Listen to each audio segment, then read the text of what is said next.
Hello friends, welcome to seminar classes. Friends, आज की इस वीडियो के अंदर हम डिस्कस करने वाले हैं आपके चैप्टर 19 के FST 1 के MCQs हिंदी मीडियम में, और इस चैप्टर का नाम है आपका भोजन और कृषि। ठीक है, तो फ्रेंड्स इससे पहले की जो वीडियोस हैं वो इस चैनल पर ऑलरेडी अपलोड हैं।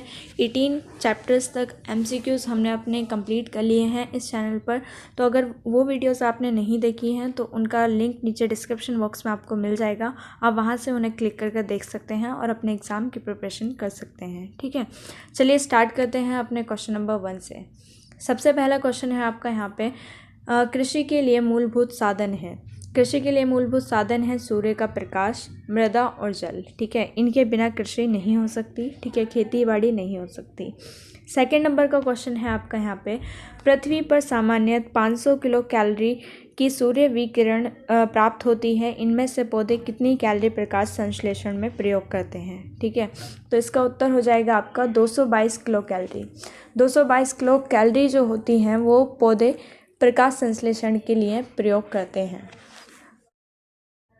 अगला क्वेश्चन है आपका यहाँ पे क्वेश्चन नंबर 3। क्वेश्चन नंबर 3 पे यहाँ पे आपसे पूछा गया है, देश की संपूर्ण वर्षा का लगभग 80% वर्षा डैश मानसून के कारण होती है। ठीक है, देश की जो संपूर्ण वर्षा का लगभग 80% वर्षा है वो दक्षिण पश्चिम मानसून के कारण होती है। तो इस वाले क्वेश्चन का उत्तर हो जाएगा आपका दक्षिण पश्चिम। क्वेश्चन नंबर 4 देख लेते हैं। क्वेश्चन नंबर 4 पे है आपका यहाँ पे, मृदा अपरदन के कारण हम केवल मिट्टी ही नहीं खोते बल्कि हम डैश को भी खो देते हैं। तो इसका उत्तर हो जाएगा आपका पोषकों को। ठीक है, मृदा अपरदन के कारण हम केवल मिट्टी ही नहीं खोते बल्कि हम पोषकों को भी खो देते हैं। क्वेश्चन नंबर 5 देख लेते हैं। क्वेश्चन नंबर 5 पे है आपका, किस किस्म की मिट्टी में अन्य 9 वर्ग की अपेक्षा सबसे ज़्यादा उत्पादक क्षमता होती है।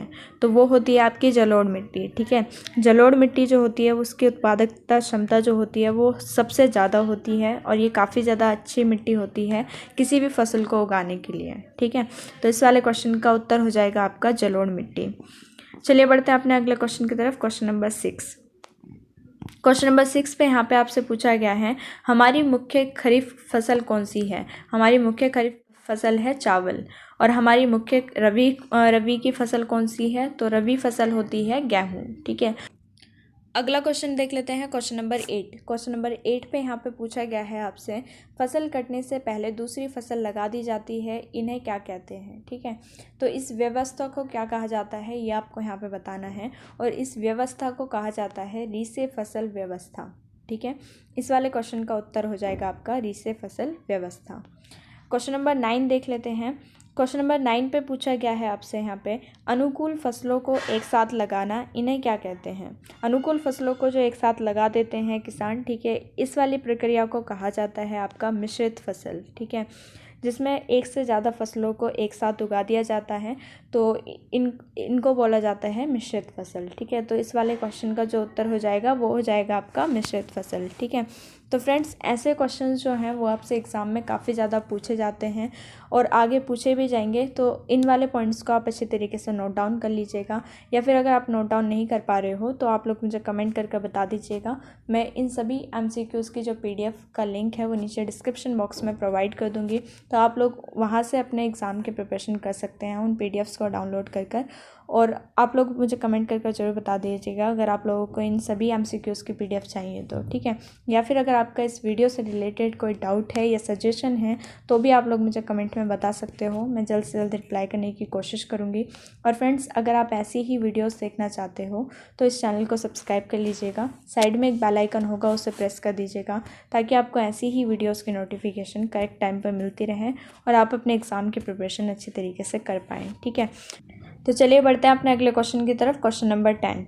क्वेश्चन नंबर 10 पे यहाँ पे आपसे पूछा गया है, पौधों को किन मुख्य पोषक तत्वों की आवश्यकता होती है। ठीक है, तो इसका उत्तर हो जाएगा आपका नाइट्रोजन, फास्फोरस और पोटेशियम। ये 3 मुख्य पोषक तत्व हैं जिनकी पौधों को आवश्यकता होती है उगने के लिए। ठीक है, एंड 11th नंबर का क्वेश्चन देख लेते हैं। तो 11th नंबर पे यहाँ पे आपसे पूछा गया है, अधिकतर हमारे किसान कृषि तथा शक्ति के आवश्यक कार्यों के लिए किस पर निर्भर रहते हैं। ठीक है, तो किस पर निर्भर रहते हैं, पशुधन पर। ठीक है, तो इसका उत्तर हो जाएगा आपका पशुधन। अगला क्वेश्चन देख लेते हैं, क्वेश्चन नंबर 12। क्वेश्चन नंबर 12 पे यहाँ पे आपसे पूछा गया है प्रकृति का प्रोटीन का कारखाना किसे कहा जाता है। ठीक है, तो प्रकृति का प्रोटीन का जो कारखाना कहा जाता है वो पिग्स को कहा जाता है, तो इसका उत्तर हो जाएगा आपका पिग्स। ठीक है, एंड 13 नंबर का क्वेश्चन देख लेते हैं। तो 13 नंबर पे यहाँ पे आपसे पूछा गया है खरीफ फसल कब से कब तक उगाई जाती है। खरीफ फसल जो उगाई जाती है वो आपकी जुलाई से अक्टूबर के बीच में उगाई जाती है, एंड रबी फसल जो होती है वो आपकी अक्टूबर से मार्च के बीच में उगाई जाती है। ठीक है, तो इनको भी आपको अच्छे तरीके से याद करना है, ये भी आपसे पूछे गए थे आपके सितंबर वाले पेपर में। ठीक है, जो अभी कंडक्ट कराया गया था 2020 में। चलिए नेक्स्ट क्वेश्चन देख लेते हैं 15 नंबर का। ठीक है, तो 15 नंबर पे यहाँ पे आपसे पूछा गया है अरहर चना किस फसल का उदाहरण है। अरहर और चना जो उदाहरण है वो दालें फसल का उदाहरण है। एंड 16 नंबर पे है आपका मूंगफली सरसों किस फसल का उदाहरण है, तो ये है आपकी तिलहन का। ठीक है, तिलहन फसल का उदाहरण है मूंगफली और सरसों। शर्करा फसल का उदाहरण है आपका गन्ना चुकंदर, और रेशेदार फसल का उदाहरण है आपका कपास और जूट। ठीक है, और 19 नंबर पे पूछा गया है आपसे कंद फसल का उदाहरण आलू और कसावा। एंड 20 नंबर पे है आपका यहाँ पे 20 नंबर पे है रोपण फसल का उदाहरण, तो इसका उदाहरण होगा आपका चाय और सुपारी।